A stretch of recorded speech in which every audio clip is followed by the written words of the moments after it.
Well, I am really thrilled to be here tonight. And as I said before, I am so happy to see so much energy and so many people and so much enthusiasm for history in this room. Sometimes we talk about the fact that history is something that nobody's interested in anymore. And clearly you all make that rule true. So there's always an exception to every rule, and you are it. But I am really thrilled to be here tonight. And I'm glad to be able to share with you some stories about gardens and landscapes and the people that have made some of these places so incredibly wonderful. And so tonight, I want to take you on a little journey, and I want to tell you a story about some work that we were doing at the Trustees.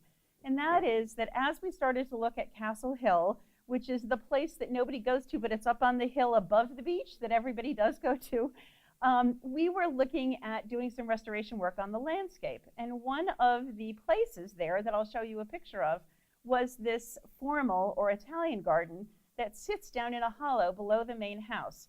And it happens to be designed by the Olmsted brothers back when the Cranes hired them initially to be able to work on their gardens and site the house and try to initially establish what was going to become their grand estate.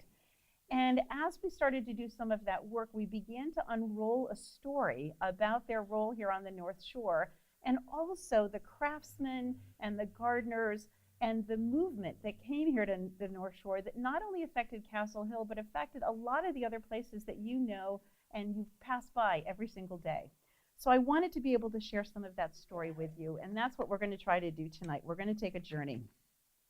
When I start talking about landscape history, I always go back to try to see what I can find for visuals to help you to understand what's happening in any place that we're talking about. And I have to say that we are so fortunate with the great body of artwork, especially what you have here on the North Shore, that gives us some glimpse into what was happening here in the 1830s and the 1840s as Boston was becoming a metropolitan city and as America was trying to found itself and really land itself as a place of culture and community. This is really fun. This is why I did not go into the tech business. And so what happens is we begin to see this interest in landscape painting, and it's coming out by mid-century of the French Barbizon School in France. And the idea was, rather than painting something in a studio, you actually go out and you sketch in the landscape, and then you come back, and in the winter months when you're in your studio, you do the oil painting from your sketches that you've done. And what happened was it sent painters out into the most scenic place that we have here in New England. So painters arrive in the Newport area, and they paint the Hanging Rocks and Paradise Rocks down in Newport. They go to Bar Harbor and they begin to paint Acadia. And they come here to the North Shore and they begin to paint this incredibly beautiful rugged landscape that you have here in Rockport and Manchester and Magnolia. And so here's one beautiful example of Kettle Cove by Fitzhugh Lane. And I know that you probably have all seen a lot of these paintings. We were doing some research on our property at Coolidge Point, and I was really surprised to find out that Ernest Longfellow, the son of Henry Wadsworth Longfellow, was a painter here on the North Shore as well, and did a whole body of work that really captured some of this beautiful rugged scenery that was here. The other thing that happened is that Richard Morris Hunt said, well, you know, it's really a shame that there's not a school for women to be able to learn the fine art of painting and sketching and have notebooks, because this is a very genteel thing that women should be able to do. If they come up for the summer, they want to go outside and do something. So this little inset that you see here is Hunt's studio up in Magnolia, and a wonderful collection called the Magnolia Sketchbooks of paintings and watercolors that women that were his students did while they were training with him at his studio there in Magnolia. These are real pictures of the landscape here in Manchester in the mid to late 19th century, before this rush of big houses came along. And what they show you is a countryside that's really not unlike a lot of other New England. Small communities, small little dirt roads, carts and horses. And yes, they're a romantic view of the landscape, but they still capture what was really small town New England in the mid-19th century. Now, as those paintings go back to Boston and they start to get shown in the galleries in and around Boston, then those that are coming to the galleries and the patrons of the arts are going, wow, pretty place. I think I like this area. I wonder if I should go check it out myself. And so they begin to come and they begin to stay first in farmhouses and in small houses that would rent out to boarders, and then later in hotels. And then as they became more and more embedded and the train arrives on the North Shore, they thought, well, if I'm so happy, why don't I build my own house and really start to do something for myself?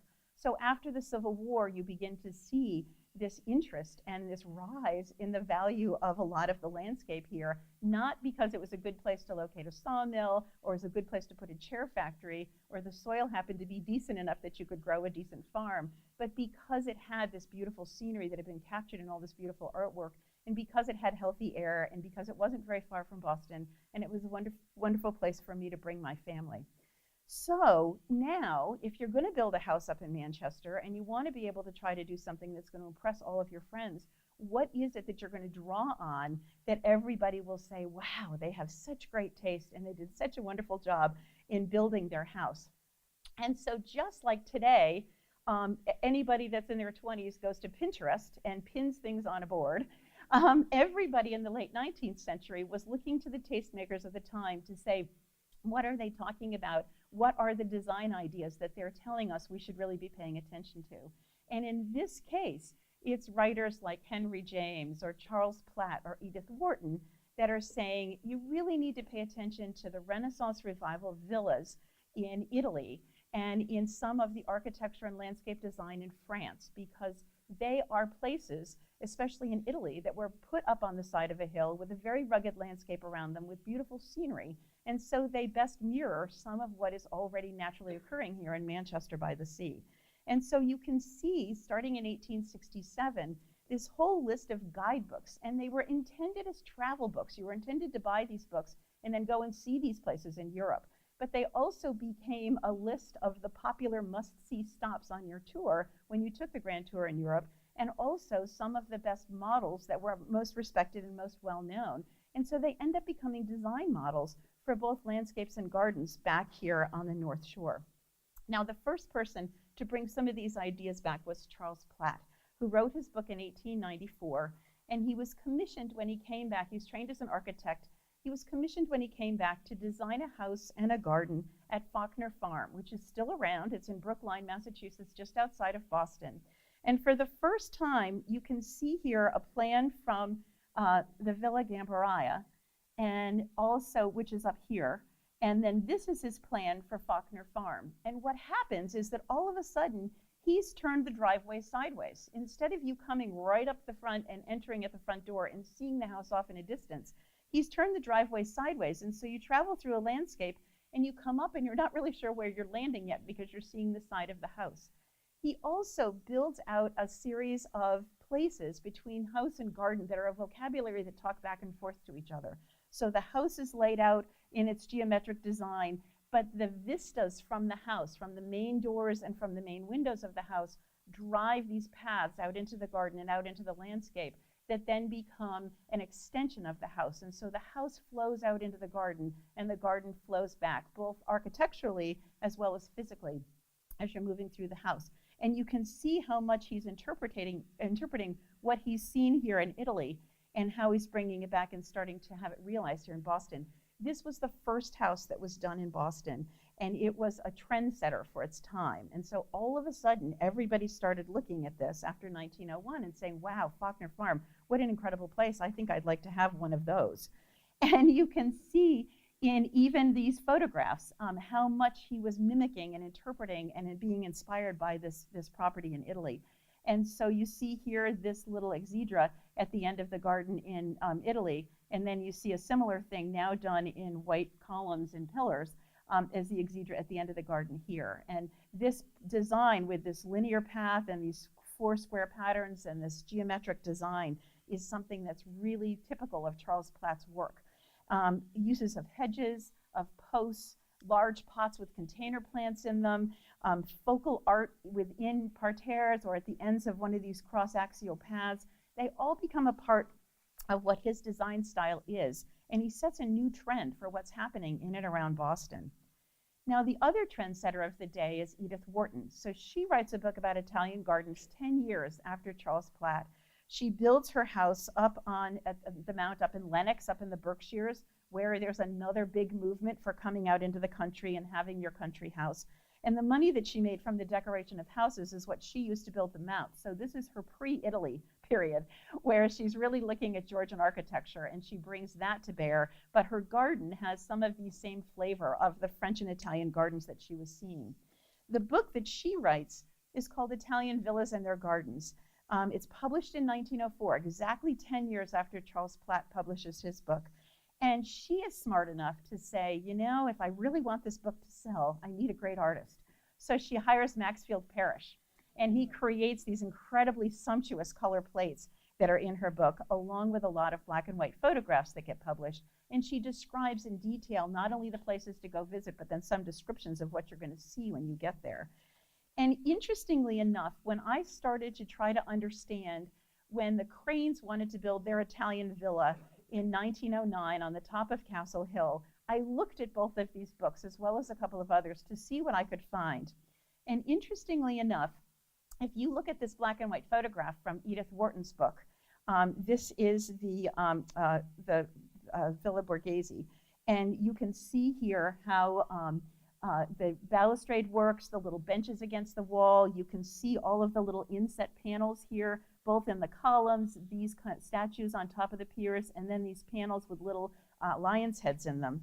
And then you come to Castle Hill, and you look at the terraces here, and you see the little benches set on stone paths, the little patterns inside the panels of each of the balustrades, and then this combination of solid wall and then broken by columned balustrades. You can begin to see how they're sitting in Chicago and they're talking about what are we going to build, and the Olmsted brothers come along and the architects Shepley, Rattan, and Coolidge come along and they say, well, here, take a look at this and see if you like anything. And here we go, we'll try to design something around this vocabulary. Now, if you think about the allée, which was the next big piece that they built after the Olmsted brothers had left their employ, this is the Cypress Alley at Boboli Gardens. And again, you can see long vista, narrow vista, hedges on both sides, statues intermittently lined at regular intervals down the whole allée, and then all of this fluffy cypress foliage beyond it. And then you look at the allée at Castle Hill, and you see the hedges, the statues on the plinths, you see the fluffy foliage of the white pines after, and you begin to see that there's this direct translation and inspiration from these books and from these guidebooks right here to the North Shore in Massachusetts. Now, we've just redone this alley, so it's a little young, and the picture that I showed you here is a little old. And so if I take you back a few years back to what it looked like when it was old before we did the restoration, you can see what happens as these hedges all grow up and you get these big, heavy, dense evergreen hedges that turn into these incredible borders down these huge vistas that link the house to the sea, just like they did in the Italian villas. Now, the interesting thing, too, is that when you start to look at the craftsmen and the sources for some of the statuary, you find out that there's a pair of Italian sculptor and woodcarver brothers that come to Boston right after the turn of the century, called the Caproni brothers. And they open a studio right in downtown Boston. And what do but bring plaster casts of all of the Greek and Roman classical statues with them. And they put out a catalog, and they say, well, if you need statues for your Italian villa and your Italian garden, have I got the statues for you? Here's the catalog, you pick out what you'd like, and we'll make it in whatever form you like, whether it's brass or whether it's cast stone, we'll be able to do that for you. And in addition, we can carve an awful lot of the wooden features that you might like to have. And so sure enough, as our curator and her house committee was going through the Caproni catalog, you could find the statues that we were seeing in the historic pictures at Castle Hill.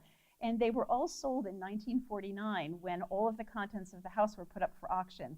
And so this photograph is all of those statues getting loaded on a truck after the auction was over. And I just love it because it reminds me of all the little classical figures marching their way off of the property because they're not needed anymore and going off for another life someplace else.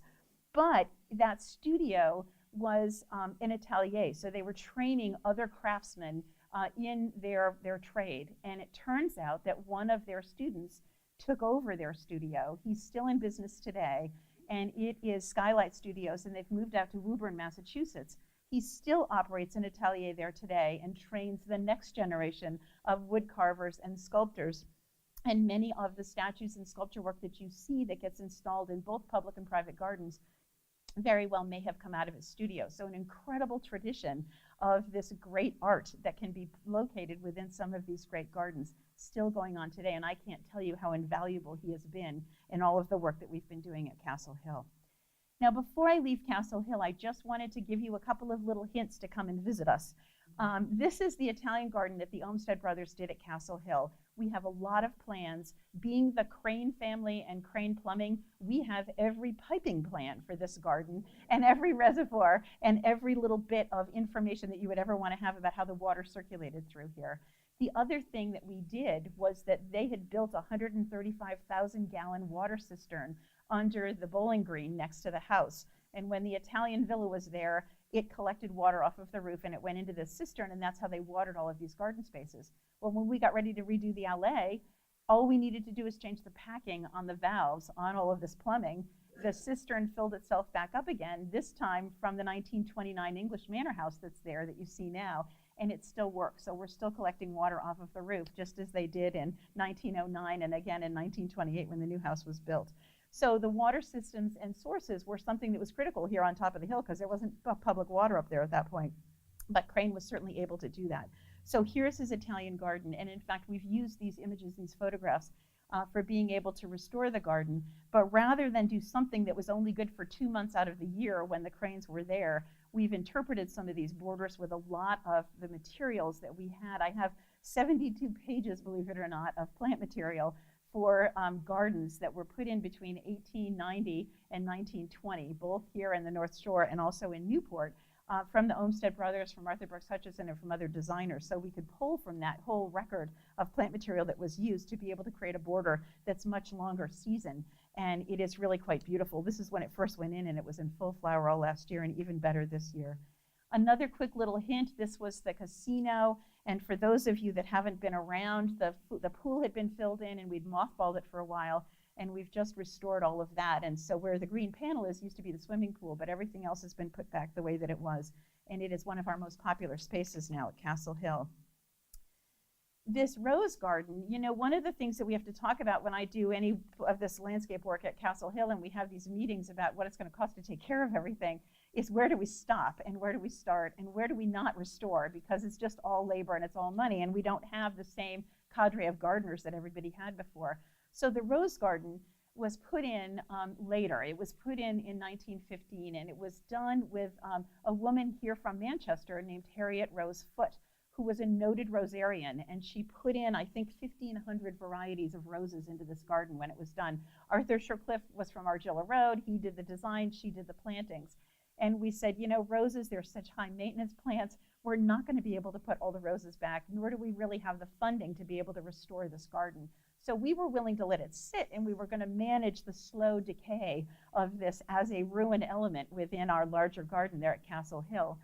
And that idea has kind of taken a hold, and this year, with part of our new Public Gardens initiative, we've developed a partnership with Proven Winners, and they actually gave us a new rose that nobody else has seen before, except you'll be able to see it at Castle Hill this year, called At Last, and it's a landscape rose that is the most beautiful salmon color you've ever seen. It looks like a big peony head on the rose, and it smells incredibly great. So all of the Meadowland roses and the other roses that you have in your garden that bloom all summer long and you don't need to do a lot of care of them but have no smell, this is a rose that's going to end up kicking those out the door and start a whole new era of roses for us.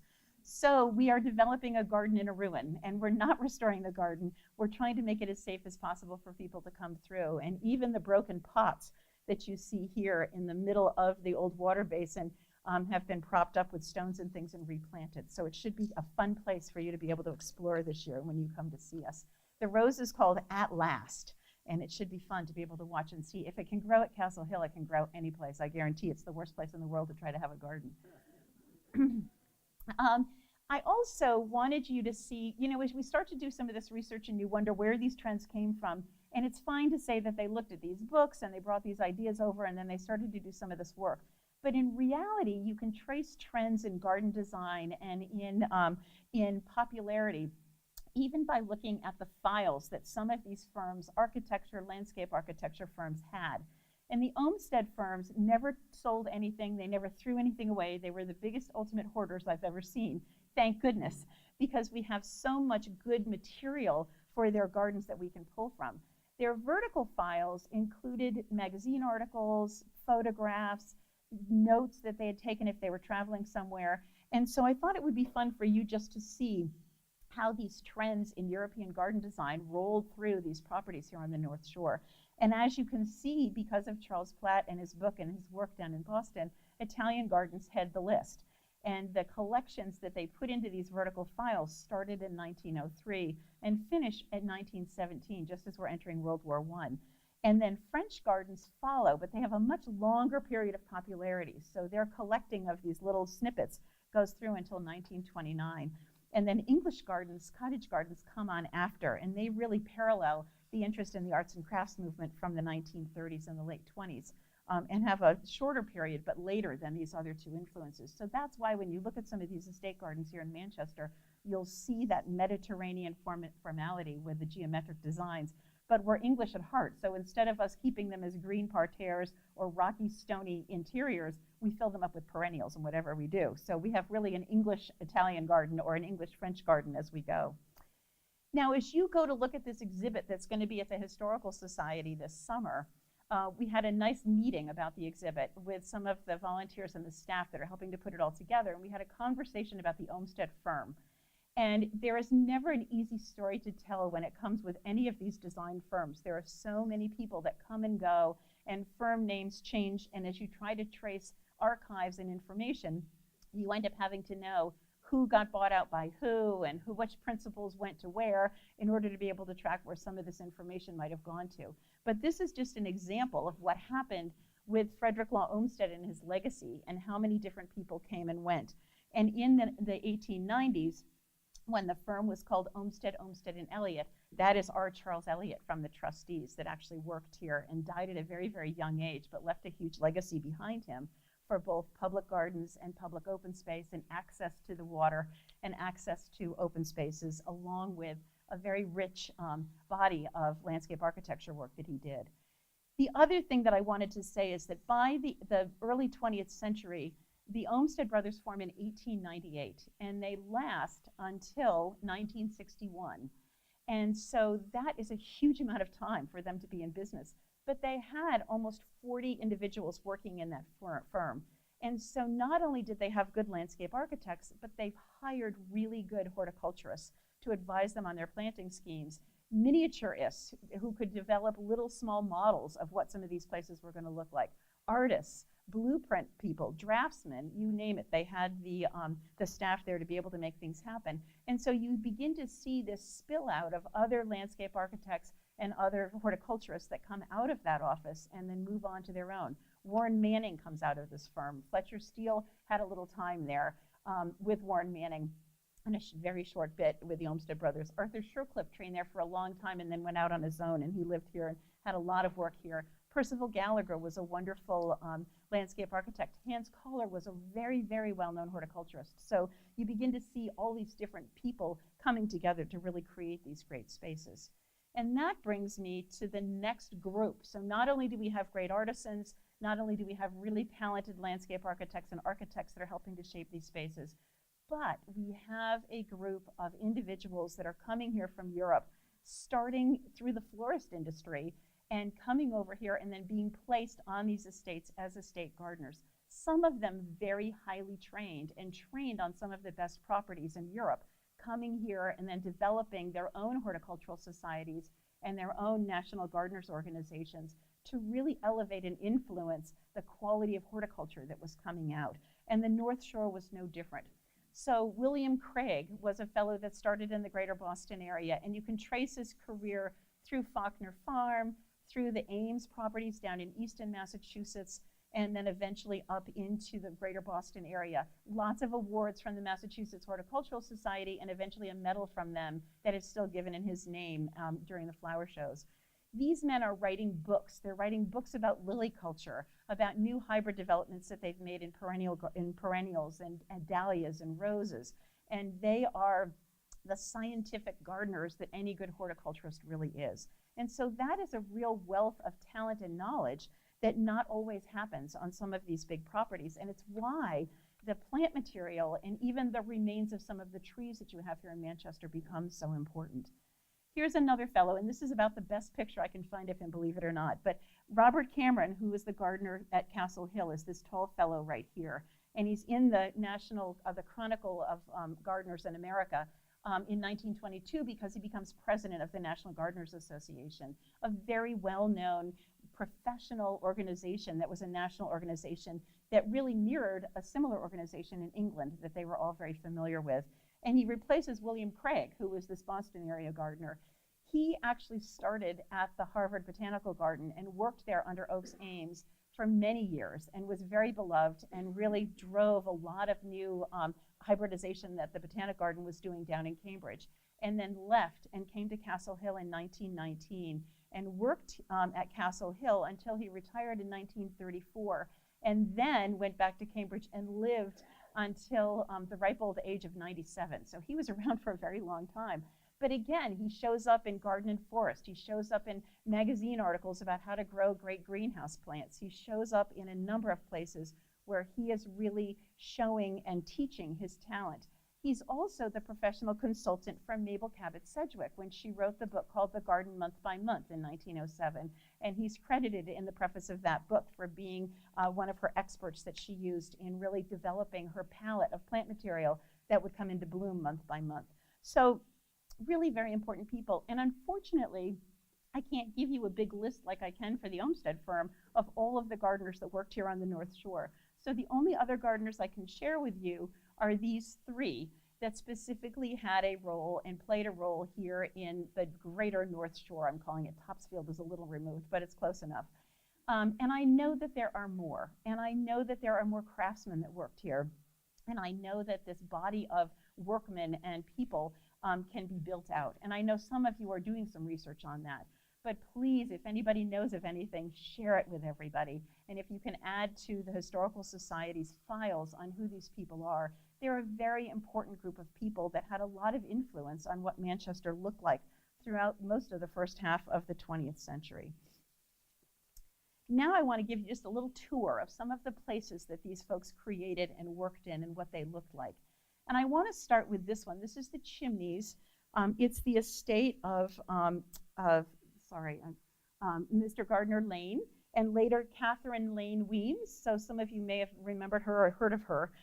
She died not very long ago, 1989. But the Lane family had this place called the Chimneys. And in fact, when the Olmsted brothers went to go sit with Mr. and Mrs. Crane and talk about their Italian garden, what did they do but bring the designs and the plans for the gardens that they did for the Lanes at the Chimneys as an example of what they could do, and wanted to see how they liked it.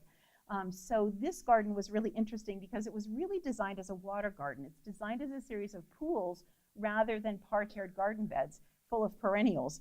And it's got this central circle with a big water spout in the middle, and then these side water beds. And there were tunnels under these grass paths so the goldfish that lived in this garden could flow back and forth and move between all of the garden beds that were there. The construction began in 1906, so it was only 3 years old when the Olmsted brothers are showing these plans to the Crane family.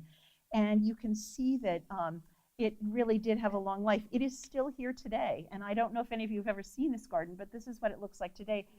Marion Presley and her group just recently restored this garden and some of the outbuildings that are here. So really quite a wonderful garden and quite a wonderful space, and actually lower maintenance. I mean, even though water is hard to maintain and you always have to fix the pools, there's not a lot of weeding that goes on in a water garden compared to others. In 1922, when the National Association of Gardeners came to the garden, they commented on the incredible ocean views from the high bluff and the flower-bordered walkway that led to the formal garden, the water garden, and the descent down into the perennial garden, where are several plants not often seen, including gora and a form of cimicifuga, which none of the visitors could name. They always liked to challenge each other when they went on these trips together. Another descent led to the vegetable garden below, where are the greenhouses, and the rocks were used in terracing this garden were not laid in cement, but cracks and crevices were filled with good loam to make a home for plants of many kinds. And here's another wall garden, they called them, that was another trend that was going on in this early 20th century period that they were clearly capturing in this garden as well. Here's another one. This is the estate of William Moore. Now, Rock March and Eagle Rock, I'm sorry, this William Morris Estate, Rock March, and Eagle Rock were partners in business. The two men that owned these properties were partners in business, and so then built their two estates here in Pride's Crossing. And Rock March was built first, 1901 to 1902. Little and Brown, a very well-known architecture firm in Boston, were the architects for this house. And there's no landscape architect that's known for this garden, but we do know that the Olmsted brothers worked on Eagle Rock, and it was the same architecture firm. So unusual that we don't have the fact that the Olmsted brothers worked here. This garden had a rock and water garden as well, and then as you can see, it's incredibly huge borders. Interestingly, when that National Gardeners Association went to this property in 1922, they said, quote, "It's a very natural arrangement, an attempt being made to exclude all elements of artificiality." And I look at this picture and I think, what were they talking about? This is really a very contrived garden all the way through, but really quite something. And look at the amount of plant material that's in there, so you need those good gardeners to take care of it all. Here's Eagle Rock. Again, a very different house and a very different garden. Again, Olmsted Brothers, Little and Brown, 1902 to 1906. This estate included a tennis court, a vegetable garden, a formal rose garden, a parterre Victorian garden, and a rock garden. And so here they're even blending not only Italian, but French and English and European ideals in a very exuberant display. This garden never happened. Really? This never was built. Well, that is really good to know. That's really good to know, because this, well, see, that's what happened with Crane Estate too. They said, no, this is too much, we can't do all of this. Well, here you go. So it's interesting because we may have all these plans for the Olmsted brothers, and then you see some get built and some don't. That's why photographs and records become so typical. But you can see even some of these Italian influences even happening in some of these other gardens as well. Yeah. Yep. This is Avalon. This is the garden of Thomas and Rice were the architects for this one, and you can see this again is a little bit later. We're starting to move 1905 to 1910, so we're almost on the cusp of when Castle Hill is starting to be born. And again, you can see here, huge house, L-shaped house, very unusual, and then this garden is off this side wing rather than off one of the main views of the house. But you can see how the plan for the garden is driven through that main axis that goes through that entire wing of the house and extension. So again, some of this Charles Platt-like design happening around this house here.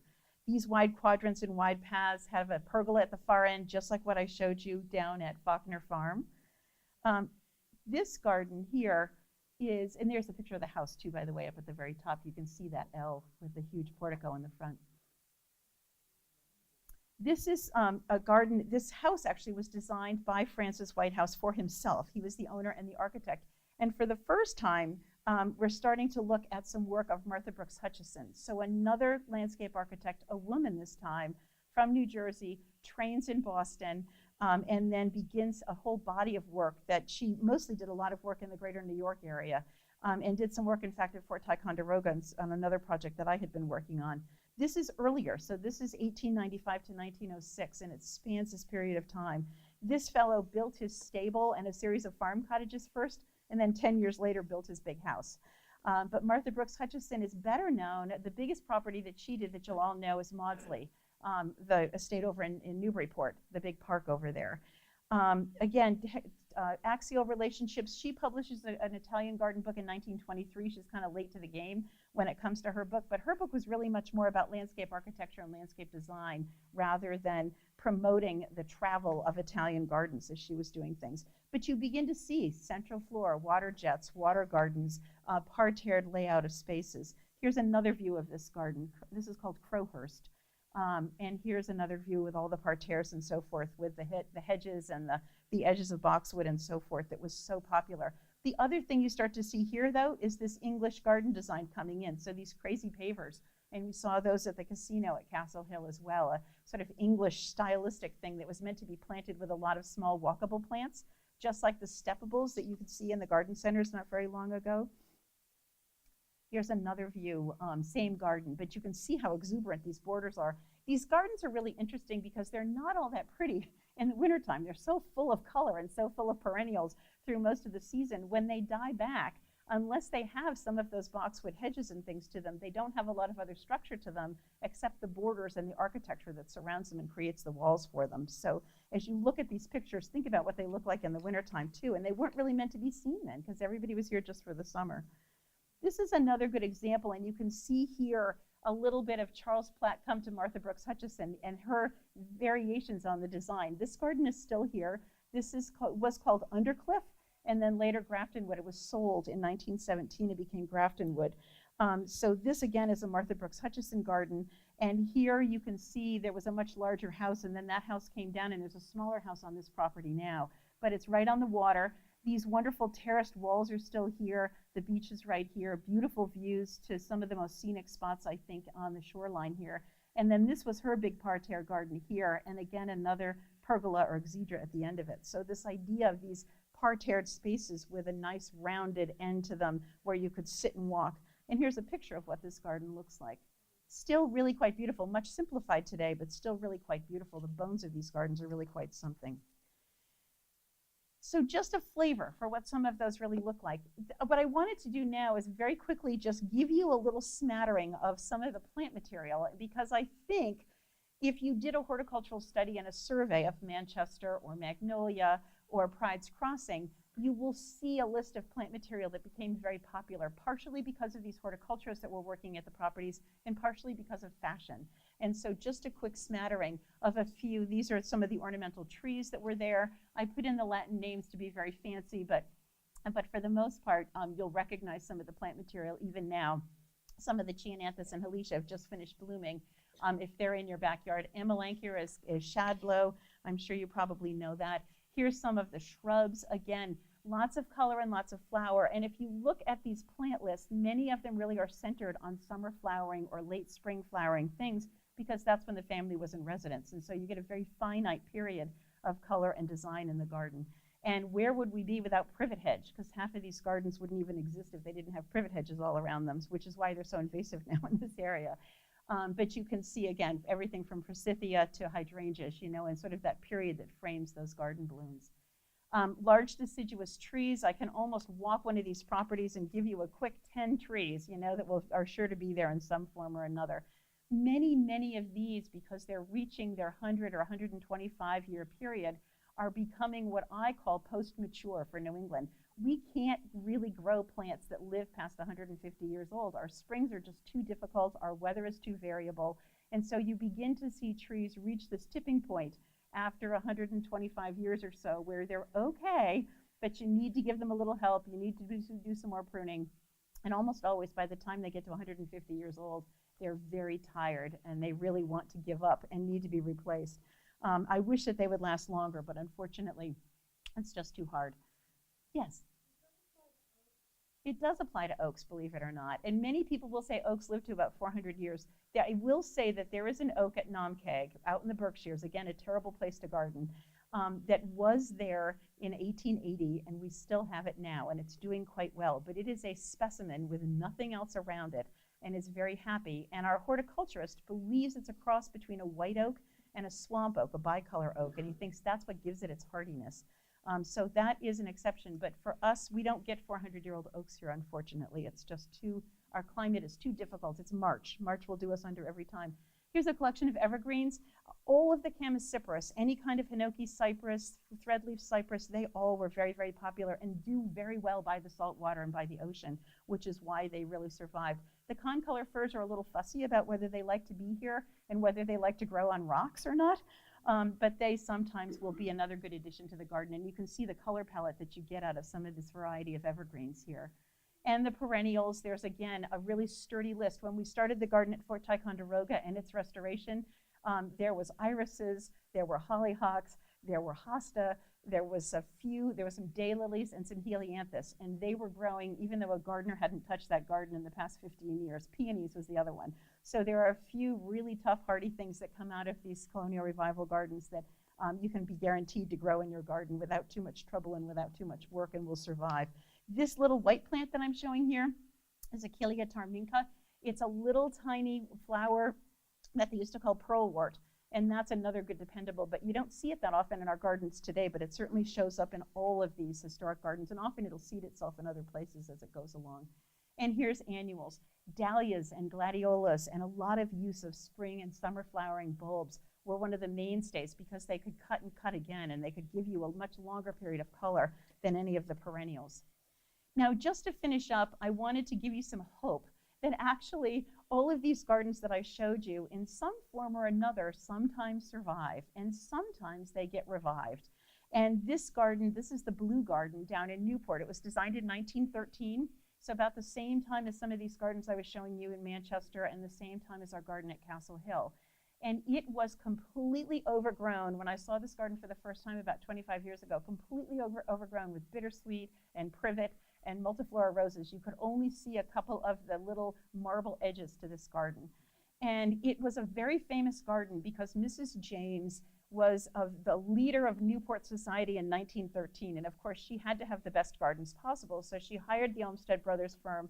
They worked there for almost 40 years, developing different gardens for her. But when she developed this Blue Garden, she kept it all secret. Nobody could go see the garden. They couldn't see it under construction. They didn't know anything about it. And she had a big party in August, which is the party season in Newport. And she invited people to come and said they had to wear Italian dress and it had to be blue because this was a blue garden. So she brought them all in the dark and she sat them on a stage on a series of bleachers at the end of the garden and turned on the garden with electric lights, which was the first time that many people had seen electric lights in Newport. And the garden was all blue. And then she had Florence Noyes come out in this very gauzy dance outfit, who did an interpretive dance all the way down through the middle of this pool that you see in the middle of the garden. And little nymphs and fairies came out from the borders on the sides, and they did a giant display and a giant tableau in the middle of her garden. And then she had these trumpeters, these Italian trumpeters with their flags and everything, come out, and they announced that the dinner was served, and they led everybody up to her house for a big meal. And after the meal was over, before they all started dancing, Miss Noyes came back in a giant fish bowl on a cart, and she did another swimming dance in the middle of the ballroom before they started dancing. So that story hit every newspaper in Newport, and it was talked about for years after it was done. So this garden was very famous in that way, but it had totally disappeared. So Mrs. Hamilton actually had the land where this garden was and began and used some of her money to do a restoration. But the goal was to not restore the garden the way that it had historically been, but could we interpret it with a sustainable palette of plant material that would last for a long time and not take as much care and as many gardeners as the original Blue Garden did. And it is really quite wonderful. So it's open to the public 1 day a week. You have to make an appointment to go. It's still in a very private neighborhood, but it is worth the trip. And you can look it up on the internet to buy your ticket to be able to go there. And you can see the same elements that I was talking about in these Italian gardens with the exedras and the pools and the parterres and the use of all of this alyssum, you know, for borders around edges and things. But really quite wonderful, but yet trying to do something that's a little more sustainable. This still takes a lot of gardening work to take care of it, but it at least, you know, was a little more sustainable than what the palette had been before. And then this is our little story of rejuvenation. Friday night, there's a new garden that's going to open at the Trustees' property called the Bradley Estate in Canton. And we have been very fortunate in some of the work that we've been doing on the Trustees' properties to gather this collection of some of our gardens together and really look to see what we can do to rejuvenate them and reinvigorate them and excite them with this horticultural bent. And so this is a plat house and a plat garden. It was designed in 1902 for Dr. Tracy, and then became the home of Eleanor Cabot Bradley. And she was a very well-known horticulturist herself that did a lot of work with the Arnold Arboretum. And in fact, the Rose Garden at the Arboretum is named for her. And so we have a partnership with Proven Winners this year. We're just testing to see what this is like. And we're doing something called Violet Riot. And so this garden is going to be filled with a lot of display plant material from Proven Winners for this season. A huge a display of color, and it's going to be a combination of purples and chartreuse, so quite wild. But it will open just this weekend, and it's going to be here all summer. So if you get a chance to drive down 128 and you're near Canton, stop in. And I hope that as you start to see not only some of the work that we're doing at the Trustees, but if you drive the streets of Manchester, you see some of these wonderful old trees that you have in your town, the remnants of walls and gardens and hedges, and the legacy in this exhibit that the Historical Society is doing about the people and the Horticultural Society and the places that are here. It's that wonderful combination of people, the ability to fund it, and great design and creative design work that comes together in some of these gardens that really make these places special. But it still is what flavors a lot of what happens here on the streets of Manchester and makes Manchester by the Sea one of the most beautiful places on the North Shore. So enjoy that legacy and the remains that are left behind here. Come and see us at the Trustees, and I hope that you'll come and support the Historical Society at the exhibit this summer, and enjoy gardens for the time that we're here. Especially today when the sun came out, it was like, okay, finally, we can get to see the gardens again. Thank you.